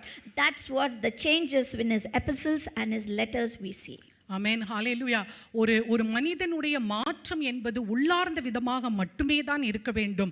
நம்மளுடைய இருதயம் மாற்றப்படாவிட்டால் நம்ம ஏற்கனவே நான் சுவிசேஷத்தை நான் பெற்றுக்கொண்டேன், நான் ரட்சிக்கப்பட்டேன், நான் சபைக்கு வருகிறேன் என்பது அந்த கன்வர்ஷனுடைய ஃப்ரூட்டாக தான் இருக்கும் தவிர இன்னும் உங்களுடைய அந்த நம்மளுடைய இன்வர்டு அந்த இருதயம் மாற்றப்படாவிட்டால் அந்த ரூட் இன்னும் அப்படியே இருக்கிறது என்றால் நம்மளுடைய மாற்றத்தினால எந்த விதமான ஒரு பிரயோஜனமும் இல்லை. If one person is not changed inwardly, then what happens? Whatever they may come to church, they may receive baptism, they may do all the services that a church needs. But inwardly, if there is no change, then all this just a fruit, it's just outward fruit that will be shown. But inward change is it changes completely. ஒரு மனிதன் உள்ளார்ந்த மனிதனுடைய அந்த இருதயம் புதுப்பிக்கப்பட வேண்டும் என்றால் அது அந்த மாறுதல் ஒரு தெய்வீக மாறுதலாக மட்டுமே இருக்கும். அது ஒரு டிவைன் ரெவலேஷன். கடந்த வாரத்தில் கூட நான் ஒரு சகோதரி கிட்ட பேசி கொண்டிருக்கும் போது அவங்க குடும்பத்தில் நடந்த ஒரு சகோதரனுடைய வாழ்க்கையினுடைய மாற்றத்தை அவர்கள் பகிர்ந்து கொண்டார்கள். ஒரு உள்ளார்ந்த தெய்வீக மாற்றம் நம்மளுடைய இருதயத்தில் ஆட்கொள்ளும் பொழுது அது அவருக்கு சந்தோஷம், அவங்க குடும்பத்திற்கு சந்தோஷம், அவங்களை சுற்றி இருக்கிறவர்களுக்கு சந்தோஷம். ஆமென். அப்படி ஒரு தெய்வீக இடைப்படுதல் தான் அந்த ஒரு மனிதனை ஒரு புதிய இருதயமாகிய ஒரு புதிய சிருஷ்டிப்பாக நிச்சயம் மாற்ற முடியும். When there is a change inwardly, that is a divine change. So when divine change is something, God is changing something, God is working within you. So once that happens, then everything changes. The people around us, we will be affecting the people around us, we will be affecting the family. Everything is going to change because of that divinity of that inward change. ஆமென். அப்படிப்பட்டதான ஒரு தெய்வீக ரெவலேஷனால நம்ம அப்படி ஒரு மனமாறுதலுக்குள்ளாடி நம்ம கடந்து செல்ல வேண்டும். அடுத்ததாக இந்த 3 காரியங்களுக்கும் மூன்றாவதாக முக்கியமான ஒரு விஷயம் என்னவென்றால் இவை எல்லாவற்றிற்கும் கீழ்ப்படிதல் தான் மிகவும் பிரதானமான ஒரு விஷயம். ஆமென். Now if you see these 3 points, that is pre-conversion, conversion and post-conversion, and then change of the heart and inward change, if you see all that will take place only when you are obedient. 16வது வசனம் சொல்லுகிறது, தம்முடைய குமாரனை நான் புறஜாதிகளிடத்தில் சுவிசேஷமாய் அறிவிக்கும் பொருட்டாக அவரை எனக்குள் வெளிப்படுத்த பிரியமாய் இருந்தபோது உடனே நான் மாம்சத்தோடும் இரத்தத்தோடும் யோசனை பண்ணாமலும் எனக்கு முன்னே அப்போஸ்தலனார்கள் கலாத்தியர்கள் எழுதின நிருபம் 1ஆம் அதிகாரத்தில் வாசிக்கிறேன். எனக்கு முன்னே அப்போஸ்தலனானவர்களிடத்திலே எருசலேமுக்கு போகாமலும் அரபி தேசத்திற்கு புறப்பட்டு போய் மறுபடியும் தமஸ்கு ஊருக்கு திரும்பி வந்தேன் என்று பவுல் சொல்லுகிறார். ஆமென். அந்த தெய்வீக பிரசன்னத்தை அப்போஸ்தலனாகிய பவுல் வந்து பெற்றுக்கொண்ட உடனேயே அவருடைய அழைப்பை புரிந்து கொள்ளுகிறார். என்னது? புற ஜாதிகளிடத்தில் போய் இயேசுவை நான் அறிவிக்க வேண்டும் என்கிற அந்த அழைப்பை புரிந்து கொண்ட உடனே வசனம் சொல்லுகிறது, நான் என்னுடைய மாம்சத்தோடும் என்னுடைய இரத்தத்தோடும் நான் யோசனை பண்ணவில்லை என்று சொல்லி. Now here, when Paul was changed inwardly, he understood the purpose of his calling. He realized that his life is to be spent for Jesus, to go to the unknown, to go to the Gentiles and declare the word of God. ஆமென், ஹalleluya. வசனம் ரொம்ப தெளிவாக சொல்லுகிறது, நான் மாம்சத்தோடும் நான் இரத்தத்தோடும், அதாவது என்னுடைய சுயமா இது என்ன நடக்கிறது, திடீர்னு ஒரு ஒளி வருது, என் வாழ்க்கையே மாறிட்டு, திடீர்னு தேவனுடைய சத்தத்தை நான் கேட்கிறேன், எபிரேய பாஷையில் தேவன் என்னை அழைக்கிறாரு, நான் வந்து புறஜாதிகளிடத்தில் நான் யார் துன்பப்படுத்தினோ அவரையே நான் சுவிசேஷமாக அறிவிக்கணும். இப்படி பல காரியங்களை நினைத்து தன்னுடைய மாம்சத்தோடும் இரத்தத்தோடும் அவர் யோசனை பண்ணாம அப்போஸ்தலனாய் இருக்கிறவர்களிடத்திலும் அவர் போகாமல் அரபி தேசத்திற்கு போய் வனாந்தரத்திலே தேவனோடு தனித்திருக்கிறது தான் அந்த கீழ்ப்படியாமையின் ஒரு அழகாக இருக்கிறது. Now everything is coming as a surprise to Paul. He is thinking, what is this? God is coming, he is talking to me, he is talking to in the Hebrew language. Now he is telling me, go to the Gentiles and declare. So everything he has to leave his flesh and blood and go to Arabia and then declare the word of God. So he is actually confused, but still he obeys. ஆமென், ஹalleluya. அப்போஸ்தலருக்கு எழுதின நிருபம் 26ஆம் அதிகாரம் 19வது வசனத்தை வாசியுங்கள். ஆகையால் அகரிப்பா ராஜாவே, நான் அந்த பரம தரிசனத்துக்கு கீழ்ப்படியாதவனாய் இருக்கவில்லை. இது வந்து அகரிப்பா ராஜா முன்னாடி தன்னுடைய வாழ்க்கையை வந்து அவர் ஒரு சாட்சியாக அல்லது கதைகளை சொல்லும் பொழுது தான் இந்த காரியம். அப்போ அவர் சொல்லுகிறார் அந்த ராஜாவை பார்த்து, நான் அந்த பரம தரிசனத்திற்கு நான் கீழ்ப்படியாதவனாய் இருக்கவில்லை, நான் உடனே கீழ்ப்படிந்து என்னுடைய அழைப்பை நான் ஏற்றுக்கொண்டேன் என்று. Now here in this verse, Paul speaks to King Agrippa and he says, I was not disobedient to the calling that was told to me. உடனே அவன் வந்து அந்த கீழ்ப்படுகிற ஒரு குணம், அதை ஏற்றுக்கொள்கிற ஒரு மனப்பான்மை அப்போஸ்தலனாகிய பவுலின் இடத்தில் காணப்பட்டது. Now here we see the obedience that Paul has in his life. Amen, hallelujah. So இப்படி இந்த 3 காரியங்களும் நம்மளுடைய வாழ்க்கையில் மிக முக்கியம். ஒன்று புரிந்து கொள்ள வேண்டும், நம்மளுடைய மாற்றம் என்பது தேவனுடைய கிருபையினாலே மட்டும். இரண்டாவது, மாற்றம் மனமாறுதல் என்பது உள்ளார்ந்த இருதயம் புதிதாக்கப்பட வேண்டும். ஆமென், ஒரு புதிய சிருஷ்டிப்பாக நம்ம இருக்க வேண்டும். மூன்றாவது காரியம், தேவனுடைய அழைப்பிற்கு நம்ம கீழ்ப்படிந்து இருக்க வேண்டும். Now these 3 points we have to remember. One is change of heart, and the next one is changing inwardly, and the third one is to be obedient to the calling that God has on our life. ஆமென். ஒரு சபை அல்லது ஒரு இடத்துல பார்த்தீங்கன்னா இந்த 3 விதமான மனிதர்களும் இருப்பார்கள். ஒருவேளை சில பேர் வந்து இன்னும் அந்த ப்ரீ கன்வர்ஷன், அதாவது மனம் திரும்புகிறதற்கு முந்தின வாழ்க்கையிலே நம்ம இருந்து கொண்டு இருக்கலாம். இல்லை நான் மனம் திரும்பிட்டேன்னு இருக்கலாம். சில பேர் நான் எல்லாம் திருந்தி ரொம்ப பரிசுத்தமாக இருக்கிறேன், நான் இப்போ வந்து பவுலை போல ஒரு போஸ்ட் கன்வர்ஷன் ஸ்டேஜில் இருக்கலாம் அப்படி நினைக்கலாம். இப்படி 3 விதமான மனிதர்கள் எப்பவுமே நிறைந்திருக்கக்கூடியதை நம்ம பார்க்கிறோம். Now in a church we see these 3 types of people. Some might have changed, some on the way of changing, some are still thinking I'm leading a very nice life, so I don't need any conversion. So these 3 type of people will be there in a church. ஒருவேளை மனம் திரும்பாத ஒரு வாழ்க்கை இருந்ததுன்னா கர்த்தர் இந்த காலை வேளையில் என்ன சொல்கிறார்னா, அப்பேற்பட்ட அப்போஸ்தலனாகிய பவுலையே நான் சந்தித்தேன் என்றால் நிச்சயமாக உங்களுடைய வாழ்க்கையும் என்னால் மாற்றக்கூடும் என்று கர்த்தர் இந்த காலை வேளையில் சொல்கிறார். Now if there is anyone who is still not changed, then God is speaking to you personally and is saying, if I can change Paul, if I can bring this change in Paul's life, definitely I'm going to change you. ஆமென். நம்ம ஒரே ஒரு காரியம்தான், எல்லாவற்றையும் அவருடைய சமூகத்தில் நம்ம ஒப்பு கொடுத்து நம்மளுடைய பாவங்களை நம்ம அறிக்கை செய்யும் பொழுது அவர் நம்மளை மன்னிக்கிறதற்கு வல்லமை உள்ள தேவனாக இருக்கிறார். ஆமென். புதிய ஆவியை நமக்குள்ளாடி அவர் உருவாக்கி ஒரு நிலைவரமான ஆவியை தர தேவன் கிருபை உள்ளவராக இருக்கிறார். One thing we all of us have to do, that is wholeheartedly confess our sins, accept what we have done and obey to the voice of God. Then God is going to bring that inward change in us. அப்படி இன்னும் மனம் மாறாமல் இருக்கிற பிள்ளைகளுக்கு கர்த்தர் இந்த காலை வேளையில் என்ன சொல்லுகிறார் தெரியுமா?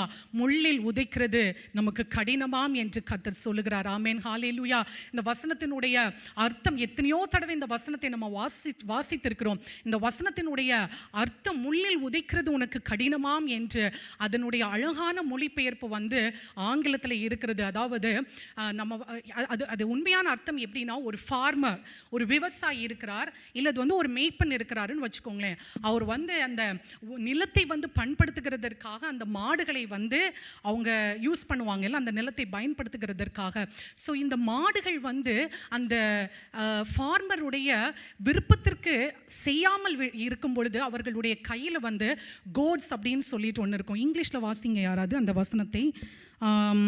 அப்போஸ்தலர் எழுதின நிருபம் 26:14. And when we all had fallen to the ground, இல்லை அந்த லாஸ்ட் மட்டும் வாசிங்க. Is it hard for you?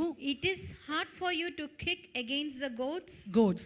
அந்த கோட்ஸ் அப்படிங்கிறது வந்து மேய்ப்பன் அல்லது ஒரு விவசாயி தன்னுடைய கையில் வைத்திருக்கக்கூடிய ஒரு ஷார்ப்பான ஒரு உடனில் செஞ்ச ஒரு ஷார்ப்பான எட்ஜ் இருக்கக்கூடிய ஒரு பொருள், அல்லது மெட்டலில் செஞ்சுருப்பாங்க. அது ரொம்ப ஷார்ப்பாக அதனுடைய ஓரத்தில் இருக்கும். அதை எதற்கு அவங்க வைத்திருக்கிறார்கள் என்றால், அந்த மாடு அந்த அவருடைய விருப்பத்திற்கு ஏற்றாப்படி அந்த நிலத்தை உலாவிட்டால் இவங்க என்ன செய்வாங்கன்னா, அதை வச்சு லைட்டாக ஒரு குத்துவாங்க.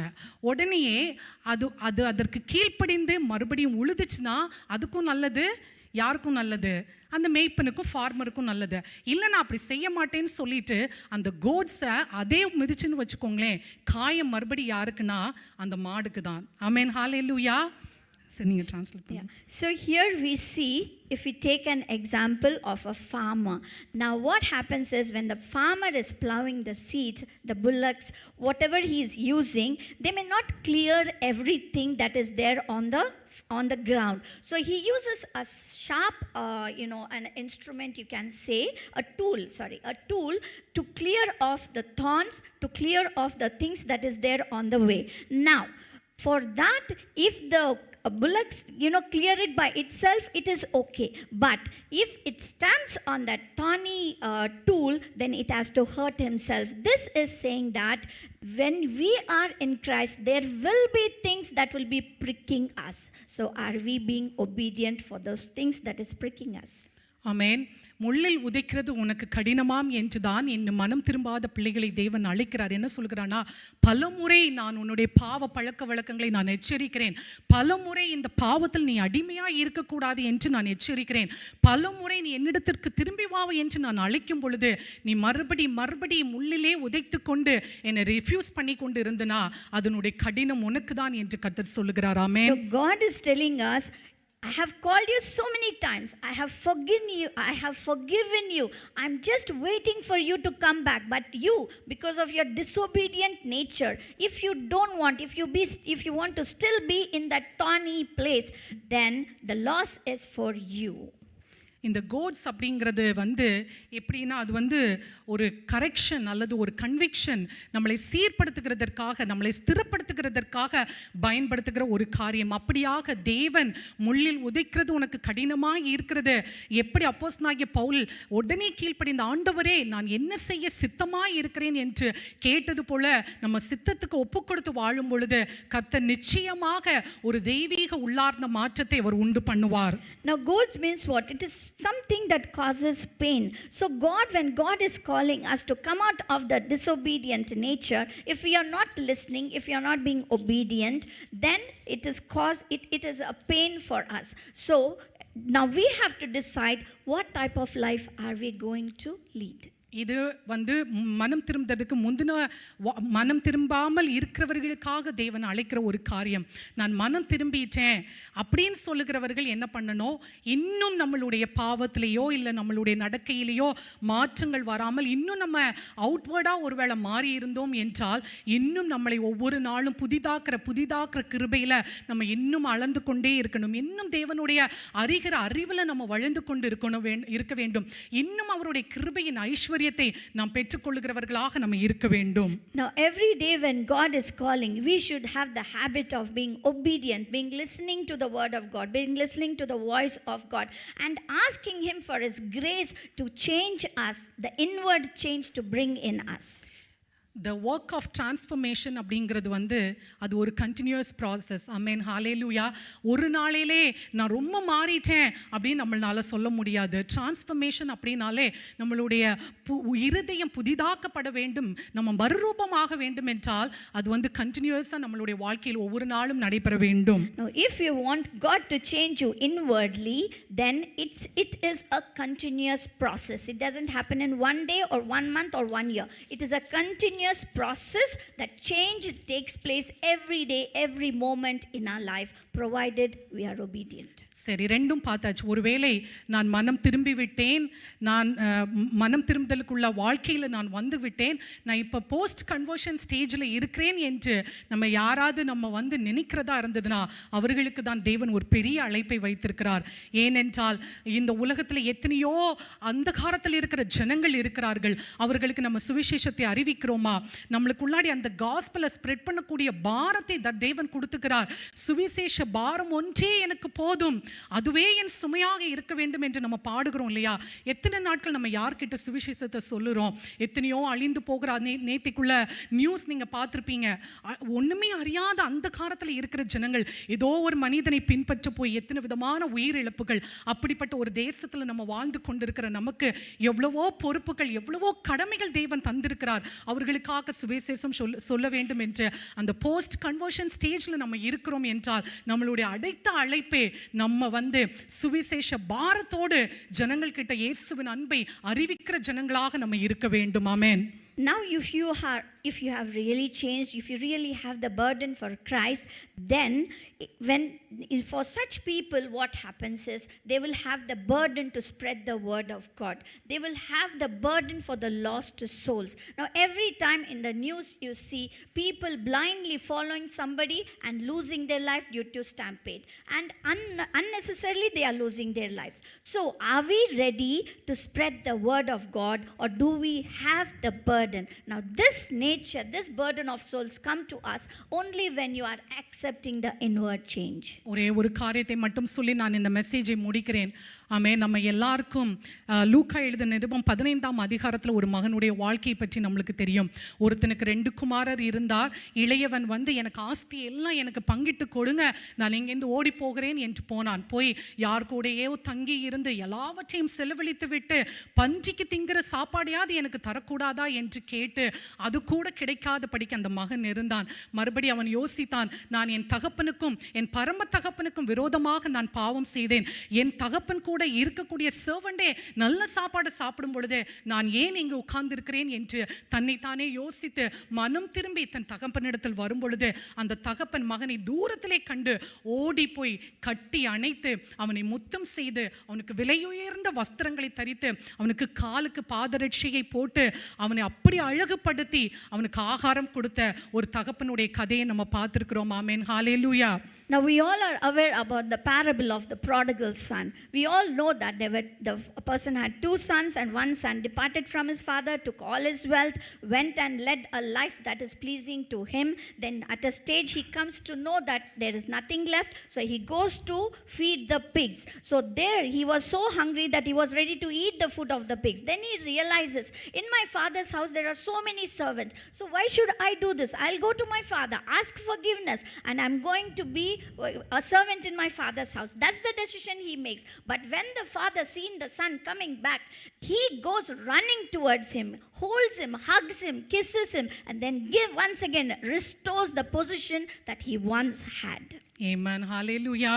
ஒரு தகப்பன் உயர்ந்த வஸ்திரத்தை கொடுக்கிறது அவனை மறுபடியுமாக கனப்படுத்த வேண்டும் என்று அவர் விரும்புகிறார். மோதிரத்தை அணிவித்து அழகு பார்க்கிறது என்பது மறுபடியும் அந்த அதிகாரத்தை கொடுக்க வேண்டும் என்று அவனுக்கு கால்களில் அந்த பாதரட்சியை கொடுக்கிறது என்பது அவன் இனி அடிமை அல்ல, அவன் என் மகன் என்று. ஏனென்றால் அடிமைகள் தான் வெறும் கால பேர்ஃபுட்டில் இருப்பாங்க. சுதந்திரம் பெற்றவர்கள் வந்து அந்த காலத்தில் பாதரட்சிகளை அணிவது வழக்கம். அப்படியாக அந்த தகப்பன் அந்த மகன் மகனை கனப்படுத்த வேண்டும் என்று விரும்புகிறார். அதோடு இல்லாமல் கொழுத்த கன்றுகளை அடியுங்கள், நாம் புசித்து சந்தோஷமா இருப்போம் என்று அந்த தகப்பன் சொல்லுகிறார்.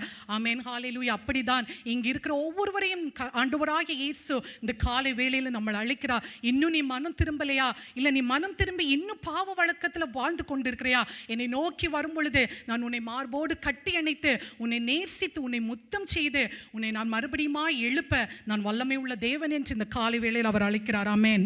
So here he sees when the father runs, he gives him a nice clothes and he gives him a ring. Ring shows the authority. Then he gives him a nice footwear. Footwear shows that he belongs to him, because only a slave doesn't have a footwear.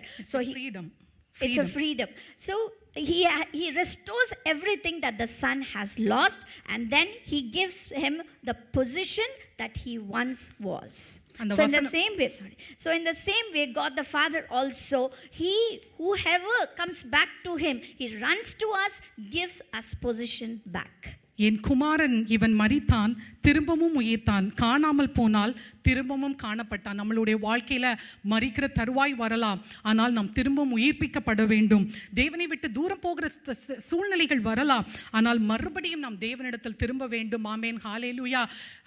எப்படி அப்போஸ்தலனாகிய பவுலினுடைய கண்களில் இருந்து செதில்கள் விழுந்ததோ, அவனுடைய இருதயத்திலும் இருந்த செதில்கள் விழுந்ததுனால தான் அந்த ஒரு inward மாற்றம் அவனுக்கு வந்திருக்குது. இந்த காலை வேளையில எந்த செதில்களை நம்ம சுமந்து கொண்டு இருக்கிறோம்? நம்மளுடைய இருதயத்தில் செதில்கள் சுற்றி இருக்கிறதா? நம்மளுடைய கண்களில் செதில்கள் சுற்றி இருக்கிறதா? கர்த்தர் சொல்லுகிறார், அதையெல்லாம் விழுந்து விடும்படிக்கான ஒரு அனுபவத்தை நம்ம இந்த காலை வேளையில் கேட்கும் பொழுது தேவன் புதிதான ஒரு இருதயத்தை நம்ம எல்லாருக்கும் தர அவர் வல்லமை உள்ள தேவனாக இருக்கிறார். கர்த்தர் தாமே இந்த வார்த்தைகளை ஆசீர்வதிப்பாராக. So here we see that when the son comes back, the father accepts him, and then he also gives him his position. Then there is a feast, and he says, my son, once he was lost, he's found. Once he's blind, now he can see. So there are some scales in our eyes which Paul has, and in our heart. So once as the scales fell from the eyes of Paul, so our scales also that are there in the heart will fall only when we come to Jesus, accept our mistakes, accept our sins, be obedient for his voice. Amen. ஹல்லேலூயா. இந்த காலை வேளையில் தேவனுடைய வார்த்தை ஒரு தீர்க்க தரிசன வார்த்தையாக இந்த காலை வேளையில் நம்ம மத்தியில் வந்திருக்கிறது. நம்மை நாமே ஆராய்ந்து பார்ப்போம். ஹல்லேலூயா. Glory of Father. இன்னும் இந்த காலை வேளையில் ஆலயத்துக்கு வெறுமையாக வந்து கொண்டு வெறுமையாக ஒரு ஃபார்மாலிட்டிக்காக சர்ச்சுக்கு வந்துட்டு போயிட்டு கொண்டு இருக்கிறோமா? Waste your life. உங்களுடைய வாழ்க்கை கர்த்தருடைய கரத்தில் கொடுத்துருக்கீங்களா? ஹல்லேலூயா. எத்தனை ஒரு அருமையான ஒரு முக்கியமான ஒரு வார்த்தை. கட்டாயத்தின் பேரில் இல்லை, கல்வாரியில் அவர் சிந்தின ரத்தம் என்னை மீட்கும்படியாக, ஹல்லேலூயா, எனக்காக, என்னுடைய பாவங்களுக்காக, எல்லாவற்றையும் உலகம் தர முடியாத, செய்ய முடியாத ஒரு காரியத்தை எனக்காக ஒருவர் செய்தார். இந்த கால வேளையில் எல்லா பாவமான வாழ்க்கை, ஹல்லேலூயா. அன்பான சபையே, பாவம் என்று சொல்லும் பொழுது நான் எப்பொழுது சொல்ற ஒரு காரியம், வேசித்தனமோ விபசாரமோ மட்டுமல்ல, உன் வாயின் வார்த்தைகள், நீ சொல்லும் செயல்கள், நீ செய்யும் காரியங்கள், உன் இருதயத்தின் கசப்பு, தேவனுடைய கண்களுக்கு எது எது பிடிக்கும் இல்லாம இருக்குதோ, அன்பு பிள்ளைகளே, எல்லாமே பாவம்தான். ஹல்லேலூயா. சரீரத்தில் வாழ்ந்து கொண்டிருக்கும் நாம் அநேக நேரத்தில் தடுமாற்றத்தில் விழுந்து விடுகிறோம். கிருபையின் நாட்கள் நிற்கும் பொழுது, தாவீது எப்படி உணர்த்தப்பட்ட பொழுது தேவனுடைய சமூகத்துக்கு சென்று அவருடைய பாதத்தண்டை விழுந்து அவன் சொன்ன ஒரே ஒரு காரியம், ஆண்டவரே, எனக்கும் உமக்கும் விரோதமாக என்னுடைய பாவங்கள் நின்று கொண்டிருக்கிறது. ஹல்லேலூயா. ரிபாதாபாரி கரபு சபாராபா நிமலா ரபா நிமரகந்தல ரபோ. ஓ தீரால ரபா நிமர கரர் ஹபத்தல ரபோ சந்தல ராணினே. இந்த கால வேளையில் நீ உன் வாழ்க்கையை இயேசுக்காக கொடுக்கணும்னு யோசினா, I want to just encourage you. இல்லை ஒருவேளை நீ இயேசுவை ஏற்றுக்கொண்ட பிள்ளையா இருந்தீனா, ஆண்டவரே நான் நடக்க வேண்டிய வழியில் நடக்கல ஆண்டவரே, I want to rededicate my life, திரும்பவுமாக உம்முடைய கரத்தில் கொடுக்க விரும்புகிறேன் ஆண்டவரே. உமக்கு உகந்த ஒரு பாத்திரமாக நிற்க நடக்க விரும்புகிறேன் கர்த்தாவே. நாட்களை நான் வீணாக செலவழித்துட்டேன் ஆண்டவரே, உமக்காக நான் ஓடல ஆண்டவரே. ஹல்லேலூயா. 3 வருட காலங்கள் வனாந்தரத்தில் நின்றுவிட்டு இயேசுவை பற்றி அறிந்து எல்லாவற்றையும் வேதத்தை அறிந்து கொண்டு பின்பு அவருடைய சித்தம், தேவனுடைய சித்தம் என்ன என்பதை புரிந்து கொண்டு புறஜாதியருக்கு வசனத்தை சொல்லுவதற்காக பவுலுடைய வாழ்க்கையை பார்க்கும் பொழுது கர்த்தருடைய எத்தனை ஒரு அருமையான காரியத்தை இந்த வசனத்தின் மூலமாக நம்மளோடு பேசிக் கொண்டிருந்தார். இந்த கால வேளையில கிருபை உன்னை வழி நடத்தி வந்தது. இந்த தேசத்துல உன்னை கூட்டிக் கொண்டு வந்து வச்சிருக்கிறார் மகனும் மகளே. உன் கையின் பிரயாசத்தை ஆசீர்வதிப்பதற்காக மட்டும் இல்ல, அவருடைய நோக்கம் அவருடைய சித்தம் என்ன என்பதை நீ அவருடைய சமூகத்தில் நின்று கேட்டிருக்கிறாயா? ஹல்லேலூயா. ஒருவேளை if you are not asked that question, I encourage you that you will ask, what's the purpose of my life, oh God? You brought me to this land. What do you want me to do? I am available. How many of you can say that I am available? Lift your hand. Glorify the Lord. Lift your hand. Hallelujah.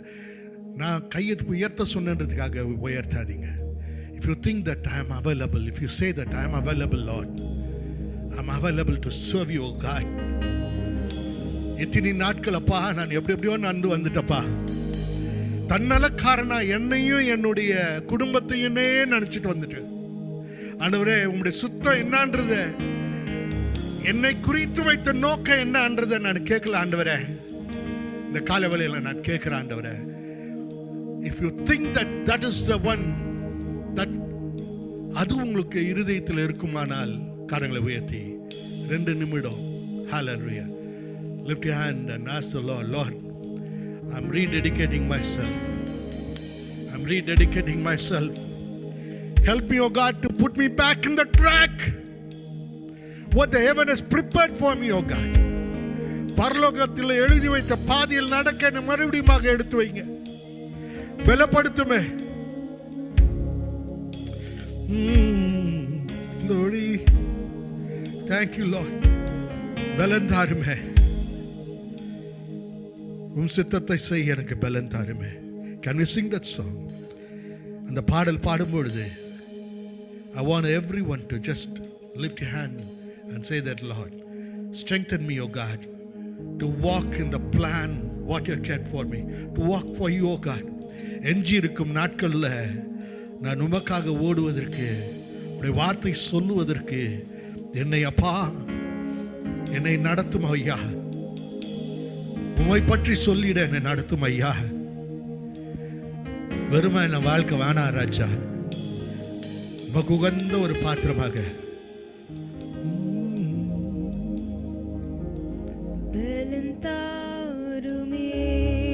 Yes, Jesus. பெலந்தாருமே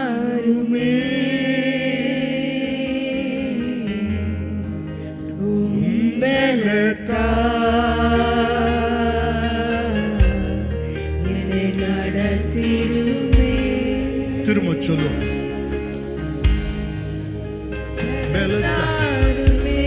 இந்த பாடலாக பாட வேணாம் தேவா. அன்பு பிள்ளைகளே, உண்மையான இருதயத்தோடு நீ உணர்த்தப்பட்டிருந்தா கண்ணீரோடு கரங்களை உயர்த்தி பலப்படுத்தும் ஆண்டவரே, பலப்படுத்தும். உமக்கு ஓடுறதுக்காக என்னை பலப்படுத்தும். Hallelujah. Rima sakara bantalaria shabana morika molantorobo idala rabana masakarantolore ni makarase idorobo sabarama nama rakarantolaraba ஓரி பதல ரபா நமர கரணந்த சே கரமோசே ஓரி கந்தல ரபோ ஷபனி மலர கந்தல ரபா அந்த ஒவ்வொருவரையும் அப்பா கரங்களை தூக்கிய ஒவ்வொருவரையும் ராஜா ஆண்டவரே உம்முடைய வல்ல கரம் நீட்டப்படட்டும். ஆண்டவரே ஒரு மாறுதல் உருவாகட்டும். இருதயங்கள் மாற்றப்படட்டும். ஆண்டவரே உம்மை நோக்கி பார்க்கும்படியாக கண்கள் திறக்கப்படட்டும். ஆண்டவரே உம்முடைய பாதத்தில் நிற்கும்படியாக ஒரு புதிய வல்லமை, ஒரு புதிய பலன் அவர்கள் மீது இறங்கட்டும். ஓ ரப ஷப ரப நிபரல ரப நிமல கரப ஷப ரிப ஓ ரிபதல ரப நிந்தல ரப ஷந்தல ரப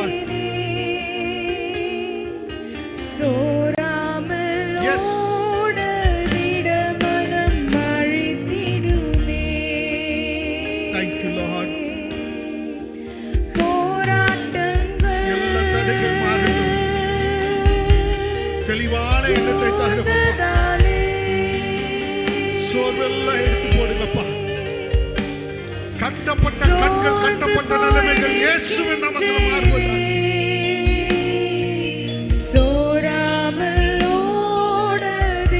இன்னும் பாவ வாழ்க்கையில ஆண்டவரே கட்டப்பட்ட நிலைமைகள் நான் இயேசுவின் நாமத்தில் முறிந்து விடுவதாக. தகப்பனே மனமிரங்கும். ஓ தகப்பனே ஒரு மாறுதல் உருவாகட்டும் ராஜா. இன்று வெறுமையாக திரும்புவதில்லை. புதிய பலத்தோடு ஆண்டவரே, புதிய வல்லமையோடு, புதிய மாற்றத்தோடு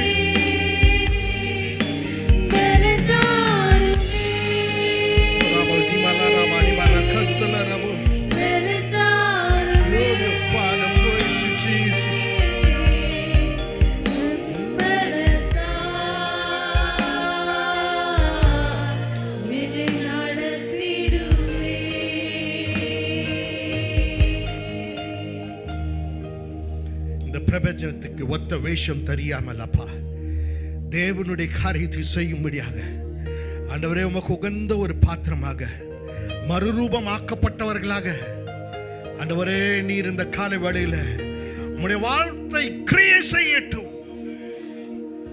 எண்ணங்கள், நினைவுகள், சிந்தனைகள் ஒரு மாற்றம் வரட்டும் ராஜா. நீ தொடுவதற்காக, நீ தொட்டதற்காக, நீ பலப்படுத்தியதற்காக நன்றி செலுத்துகிறேன். இந்த வருடம் முடிவதற்குள்ள கர்த்தாவே ஆண்டவரே, அநேக ஆத்துமாக்களுக்கு, வழுக்கி விழுந்தவர்களுக்கும் அப்பா உம்மை அறியாதவர்களுக்கு தைரியத்தோடு போய் சொல்லத்தக்கதாக ஒரு புதிய பலனை நீ தாரும். நீர் ஆசீர்வதிங்க ராஜா. இந்த காலை வேளையில் இருக்கும் ஒவ்வொரு பிள்ளைகளையும் பிதா, குமாரன், பரிசுத்தாவின் நாமத்தின் பேரில் நீர் ஆசீர்வதிக்கும்படியாக நாங்கள் ஜெபிக்கிறோம் ராஜா. நீ நிரப்பிடும் ராஜா. நாவை நீ தொடும், வார்த்தைகளால நீ நிரப்பு. துதிக்கான மகிமை உமக்கு எடுக்கிறோம் நல்ல பிதாவே. ஆமென், ஆமென், ஆமென்.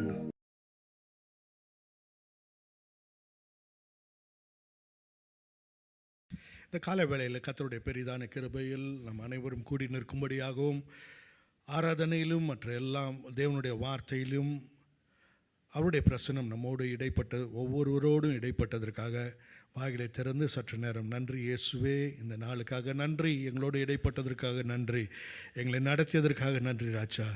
உம்முடைய கரத்தில் எங்களை நான் தருகிறோம் ராஜா. ஆண்டவரே உம் சித்தத்தின்படி எங்களை நடத்தும் ராஜான்னு சொல்லி சற்று நேரம் வாய்களை திறந்து அறிக்கையிடுங்க. ஓ நன்றி அப்பா, நன்றி ராஜா, நன்றி ராஜனே, நன்றி நன்றி நன்றி நன்றி. ஓ நல்லவரே, வல்லவரே, போதுமானவரே, உம்மை துதிக்கிறோம், உம்மை உயர்த்துகிறோம் ராஜா. ஆண்டவரே இந்த காலை வேளையில் ஆண்டவரே நீர் எங்களோடு இடைப்பட்ட எல்லா காரியங்களுக்காக நன்றி செலுத்துகிறோம் அப்பா. ஆண்டவரே நாங்கள் ஆண்டவரே எங்களை வெறுமையாக நாங்கள் வந்து அப்பா நாங்கள் திரும்பி செல்லும்போது ஒரு நிரப்புதலோடு நீர் நடத்துவதற்காக நன்றி செலுத்துகிறப்பா. ஆண்டவரே எங்கள் பாரங்கள் நீங்கும்படி செய்ததற்கு நன்றி செலுத்துகிறோம். எல்லா கட்டுகள் உடைந்ததற்கு நன்றி செலுத்துகிறோம் ராஜா. தடைகள் மாறுவதற்கு நன்றி செலுத்துகிறோம் ராஜா. அப்பா எங்கள் கண்ணீர், கவலைகள், வேதனைகள் எல்லாவற்றையும் நீர் எடுத்து போடுவதற்கு நன்றி செலுத்துகிறோம் ராஜா. விசேஷமாக ராஜா எங்கள் பிள்ளைகள் அப்பா இந்த புதிய வாரத்தில் கால்களை வைத்து நடந்து செல்லும்பொழுது தேவரீர் உம்முடைய பிரசன்னம் நடத்தி செல்லட்டும். அனுதினமும் வேலைக்கு போகும்பொழுது உம்முடைய கிருபை இறங்கட்டும். ஆண்டவரே நீ தயவோடும் கிருபையோடும் நீ கரம் பிடித்து நடத்தி சொல்லும் ராஜா. எல்லா கோணலானவைகளை கர்த்தர் நீ எடுத்து போட்டு நேரான பாதைகளில் நடக்க கர்த்தர் பலப்படுத்தும் ராஜா. தேவைகள் அனைத்தும் சந்திக்கப்படுவதாக நீர் ஆசீர்வதிய ராஜா. நீர் வழி நடத்து ராஜா. எல்லா துதிகான மகிமை அனைத்தும் உமக்கு எடுக்கிற நல்லதாக உள்ள பிதாவே. ஆமென், ஆமென், ஹalleluya. Praise the Lord, hallelujah. கர்த்தராகிய இயேசு கிறிஸ்துவின் கிருபையும் தேவனுடைய அன்பும் பரிசுத்தாவின் அன்யோன்ய ஐக்கியம் நம் அனைவரோடும் இப்பொழுதும் எப்பொழுதும் சதா காலங்களிலும் கிறிஸ்து திரும்ப வரும் வரைக்கும் நம்மோடு இருப்பதாக. ஆமென், ஹalleluya, ஹalleluya, ஹalleluya.